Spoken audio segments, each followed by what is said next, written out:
Hello everyone. आप सभी ने तो बहुत से क्रिप्टो वीडियो देखी होंगे जिसमें कौन सी कॉइन खरीदनी चाहिए और कौन सी कॉइन नहीं खरीदनी चाहिए ये बताया जाता है। लेकिन हम इस वीडियो में क्रिप्टो वॉलेट कैसे यूज़ करें आपको इसके बारे में हम बताएंगे। बहुत से लोगों को क्रिप्टो बाई करना, transfer, air drop stake, spot wallet, funding wallet, इन सब में कन्फ्यूज़न रहता है। तो मैं आपको क्रिप्टो एक्सचेंज के इन सारे फीचर्स के बारे में बात करेंगे जिससे आप अपनी क्रिप्टो जर्नी स्टार्ट कर सकें। फ़िलहाल हम बाइनेंस एप्लीकेशन यूज़ करेंगे, तो हम बाइनेंस के फीचर्स के बारे में बात करेंगे। तो शुरू करते हैं क्रिप्टो की जर्नी ए टू जेड तक। जैसे कि आप देख सकते हैं कई एप्लीकेशंस है, लेकिन मैं आपको बाइनेंस एप्लीकेशन के फीचर्स बताऊंगा इस वीडियो में। तो सबसे पहले हम बाइनेंस एप्लीकेशन पर जाते हैं। बाइनेंस एप्लीकेशन ओपन करने के बाद कुछ इस तरह के इंटरफेस मिलेगी। बाइनेंस एप्लीकेशन के दो वर्ज़न होते हैं, एक होती है लाइट वर्ज़न और एक होती है प्रो वर्ज़न। जब आप एप्लीकेशन डाउनलोड करते हो तो उसमें लाइट वर्ज़न और प्रो वर्ज़न दोनों अवेलेबल होता है। आप देख सकते हैं सबसे ऊपर लेफ़्ट साइड पर ट्रिपल लाइन है। इस पर क्लिक करने पर जैसे ही आप सबसे नीचे देखें, इस इंटरफेस के सबसे नीचे में बाइनेंस लाइट लिखा है। इसका मतलब अभी हम फ़िलहाल बाइनेंस प्रो के वर्ज़न पर है। जैसे ही हम बाइनेंस लाइट पे क्लिक करते हैं, ये है बाइनेंस। जैसे ही आप बाइनेंस लाइट में आते हैं, कुछ इस तरीके का इंटरफेस आता है। ये इंटरफेस चेंज करने का ऑप्शन रहता है, यहाँ पर देख सकते हो आप ऊपर से राइट की ओर। जैसे ही क्लिक किए आपको भी इसमें बाइनेंस प्रो दिखेगा। नॉर्मली ये इंटरफेस रहता है इसका वर्ज़न चेंज करने में, लेकिन हम अब इसमें आपको बाइनेंस अकाउंट बनानी कैसी है। आपने तो बाइनेंस अकाउंट रजिस्ट्रेशन कर लिया है, लेकिन अब उसके बाद वेरिफिकेशन और कौन कौन सी सेटिंग करनी चाहिए ये मैं आपको इस वीडियो में बताऊँगा। आप देख सकते हैं इस इंटरफेस पे लेफ़्ट साइड सबसे ऊपर सेटिंग के ऑप्शन है, जहाँ पर हम क्लिक करते हैं। जैसे ही हम यहाँ पर क्लिक करते हैं, सेटिंग के नीचे आपको जनरल में notification, preference, currency, language, withdrawal address, using BNB और भी ऑप्शंस हैं। आपको इन जनरल सेटिंग्स में करेंसी पर जाना है। करेंसी पर जाके आपको सर्च पे INR टाइप करना है। मेरे में ऑलरेडी सेलेक्टेड है, आप इसे सेलेक्ट करिएगा, क्योंकि कभी कभार ये USDT ऑन रहता है, तो आपको USDT ऑफ करके INR पे जाना है, जिससे आप प्राइस देखो तो कन्फ्यूज़न ना हो, और जब बाई और सेलिंग करो तो आपको प्राइस समझ में आए कि आप कितना अमाउंट से बाई कर सकते हो और सेल कर सकते हो। करेंसी के नीचे लैंग्वेज आप अपने अनुसार सेलेक्ट कर सकते हैं। उसके बाद विड्रॉल एड्रेस और यूजिंग BNB में कोई टच नहीं करना है, थोड़ा और नीचे आते हैं हम। अगर आप देखते हो पेमेंट करेंसी, यहाँ पर भी आके आपको INR ही सेलेक्ट करना है। INR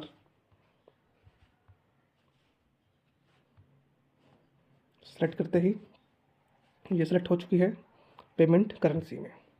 पेमेंट करेंसी के नीचे आप देखते हैं पेमेंट मेथड में आप उस बैंक की डिटेल्स डालेंगे जिससे आप पैसा ट्रांसफ़र करना चाहते हैं, और जिसमें आप पैसा रिसीव करना चाहते हैं।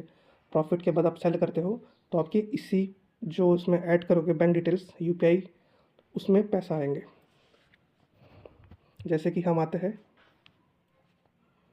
पेमेंट मेथड पे आकर आप देख सकते हो सबसे ऊपर P2P सेटिंग लिखी है।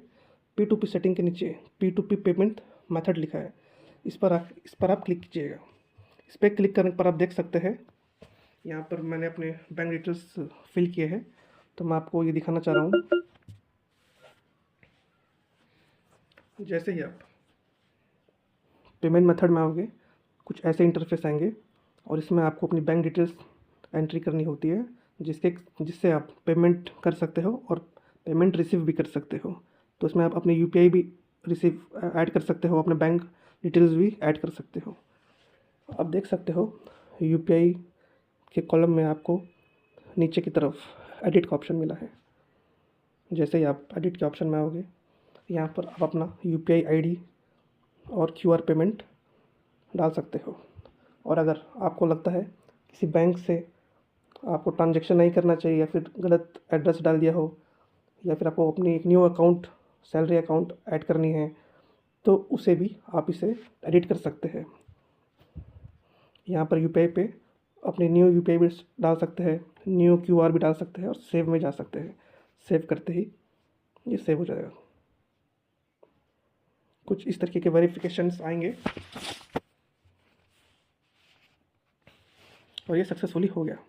इसी तरह जैसे कि नीचे देख सकते हो बैंक ट्रांसफ़र की डिटेल्स है, इसमें मेरे बैंक डिटेल्स है।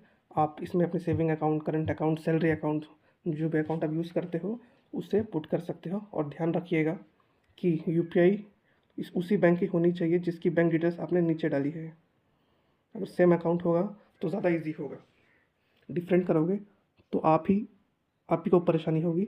तो कोशिश ये करिएगा जिस बैंक डिटेल्स को आपने नीचे फिल किया है उसी से आप उसी की क्यूआर और यूपीआई इसमें एंटर करें, और जो डिटेल्स आपने डाली है इसी बैंक पे ही आपकी पेमेंट आएगी और आपको कॉइन खरीदते समय पेमेंट करना होगा। तो चलिए आगे देखते हैं। ये था इसका मेन सेटिंग्स, इसमें बस इतना ही है। अब नॉर्मल हम बैक जाते हैं। जैसे ही आप ये सेटिंग करो, सेटिंग करने के पहले भी आप वेरीफाइड कर सकते हो, सेटिंग करने के बाद भी आप वेरीफाइड कर सकते हो। जैसे ही आप अपना अकाउंट खोलोगे तो आपकी स्क्रीन पर कुछ ऐसी वेरिफिकेशन के लिए ऑप्शन आएंगे। आप जैसे ही वेरिफिकेशन के लिए जाओगे, आपका आधार कार्ड, पैन कार्ड, इसकी कॉपी ली जाएगी जिसमें आपको फ़ोटो अपलोड करना पड़ेगा। आप अपने फिंगरप्रिंट ऐड कर सकते हो और वेरिफिकेशन के लिए आपको अपना फेस भी स्कैन करना होगा, जिससे ये वेरीफाइड होगी। वेरिफिकेशन होने के लिए कम से कम 15 मिनट लगेगा या फिर, तो उससे भी वेरीफाइड हो सकती है। और हमेशा आप ध्यान रखिएगा ये आपकी बैंक डिटेल्स और ट्रांजैक्शन में कोई दिक्कत ना आए, और आपकी ट्रांजैक्शन पे नज़र रखने के लिए गवर्नमेंट से ये वेरिफिकेशन बहुत ज़रूरी है, वरना आप इसे यूज़ नहीं कर पाओगे।